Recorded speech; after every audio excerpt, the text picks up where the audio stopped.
Should you chip like Phil Mickelson?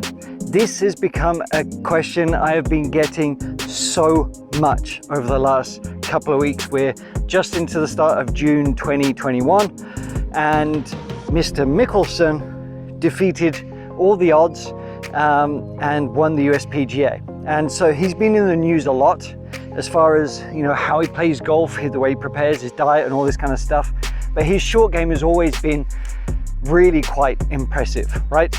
And he does it, he's not the only one to do it his way, but it is actually quite different to perhaps the way you think you need to chip, or what might be what you're used to, or what you're being told to from other directions. So which is better, the Phil Mickelson method or the more standard way to chip that I've even prescribed? Okay, in this video we're going to go over it very quickly so you can decide for yourself which is best for you.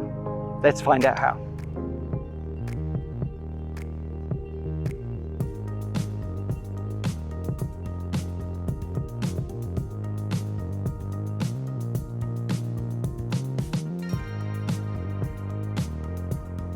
So today's video is going to be pretty quick. I just wanted to go over the main components that he does and why I think it's good for you and maybe not quite so good, and why I prefer the other method generally. All right, so first, I'm not saying I'm Phil Mickelson and I'm not saying I know all of his nuances, but there's one thing to remember.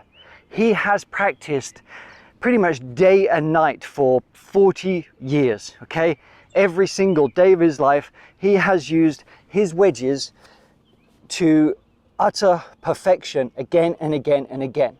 So even if he did a different technique, completely different, he would have made it work. He is a very skilled, gifted athlete, golfer, wonderful sort of hands and feel. He could have pretty much used any technique, right? And he would have been successful. So I want you to bear that in mind. But he covers three main components when he chips, right? And we're just going to go over those quickly. One is having the front foot have pretty much all the weight, you know, at least about 80% of the weight, because we want that descending blow. Because he talks very much about getting the leading edge to strike the ball first, and that's how we get the good contact. I've got my Hogan 54 here just for demonstration purposes, okay? But what we're looking at is making sure, his philosophy is we've got to get that leading edge down and hitting the ball first, okay? The other one is more about using the bounce. He doesn't necessarily talk about that too much. He's all about the leading edge. So he sets up, number one, weight way forward on the front leg. That's what he does, okay? The next thing he does is ensure that all the way through the action, the hands are leading the club head, right? They're always leading the club head in this sort of manner. Very much sort of guided, not much happening. It's called his hinge and hold sort of method. But notice, it's not just this. We're not sort of like doing a big sort of putting action where we've got space here, all right? It's still relatively connected. Everything's still sort of turning through, see that, the belt buckle, but the hands are ahead. That's the next, you know, the main component for him. Now the other part is, he actually says to never play the ball in the center of your stance over the sternum, because you're, you know, if you're playing that method, the hinge and hold, you're just sort of in no man's land. He wants you to play the ball off the front foot. Doesn't really matter where it is if you want to hit a higher shot, okay? And if you want to hit a lower shot, you move it towards the back foot. And again, he says it doesn't really matter whether it's just inside the right foot, in line with it, or further behind. It doesn't really matter.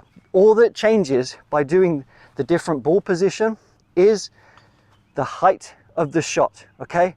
It's the same sort of strike and connection, but it's the height and the carry distance that you're probably going to get. And that is it. It is beautiful in its simplicity. It really is.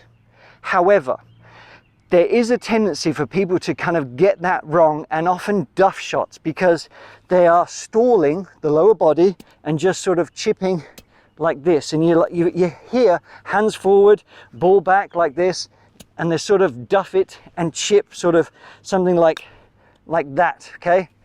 Not great. So why does it work for him? As I've said, he's practiced it a lot.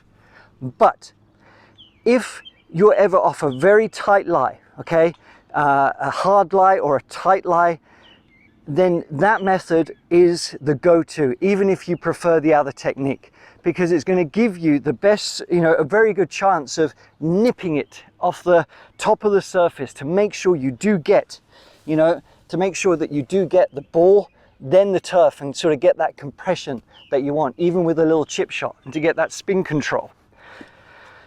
So why shouldn't you do it? It just depends on if you've been trying it already, okay? And I want you to genuinely go out and try this, but notice, go through the checklist. Weight forward, hands forward and connected, but making sure that we're not just sort of using the hands, we are still getting a little bit of rotation through the ball, okay? That's what's going to give you the sort of foundation, the foundation of consistency that you want.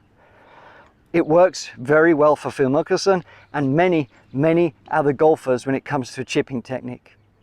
So what is the other option? All right, so the other option is using more of the bounce of the sole of the club, okay? A little bit more forgiveness.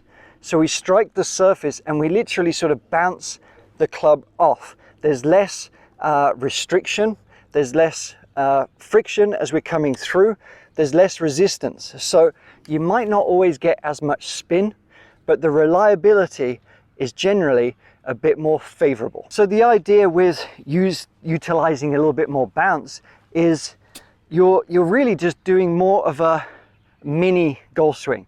It's a lot more in keeping with a sort of a pitch shot or a full swing or whatever it might be. There's not too much changes that you got to think. It's not necessarily something so very different. But the checkpoints for this and what I like, I'm going to go over and then sort of see what you prefer, okay?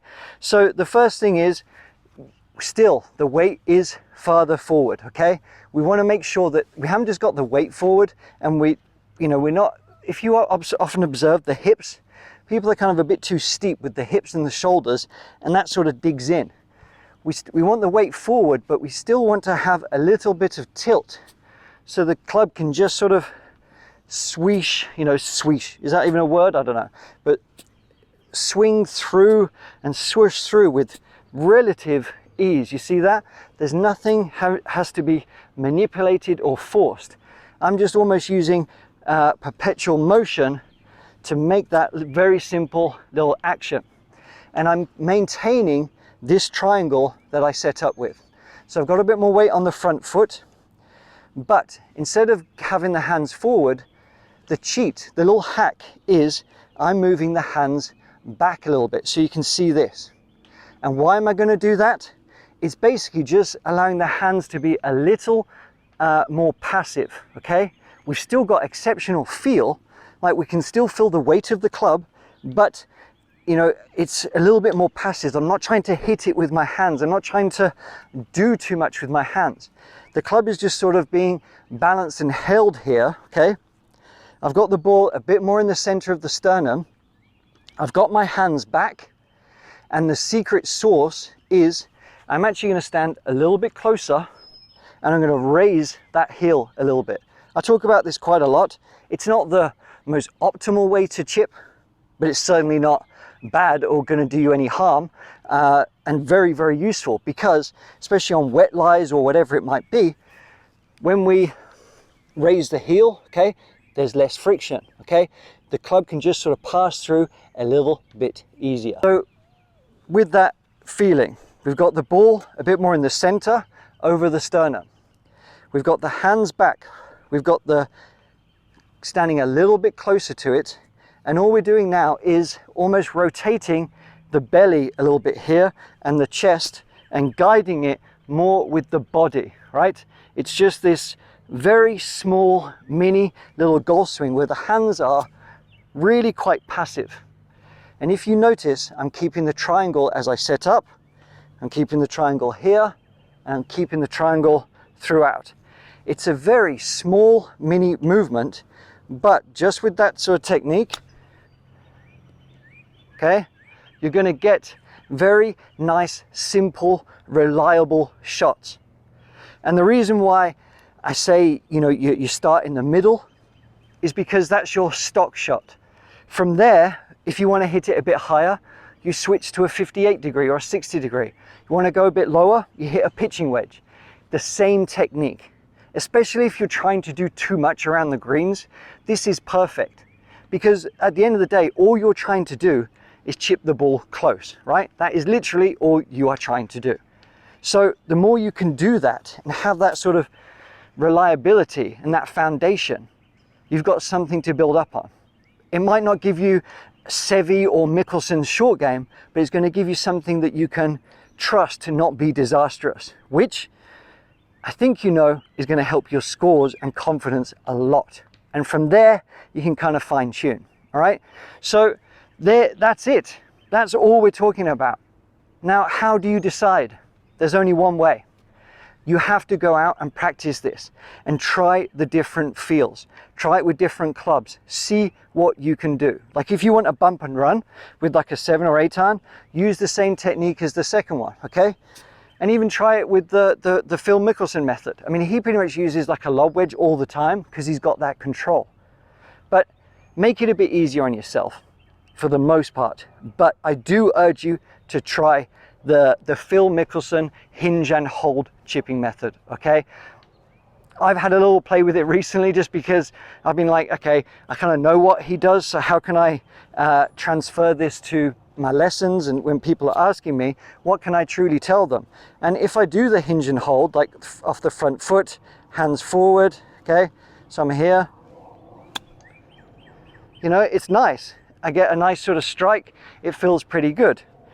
But for the longest time, I've kind of had a base sort of foundation and just a steady, kind of boring sort of chipping game where I just use my stock, I keep it simple, and I get the different sort of shots that I want by changing the club, okay? Keeping the variables down is generally what I prefer, but please go and try that out.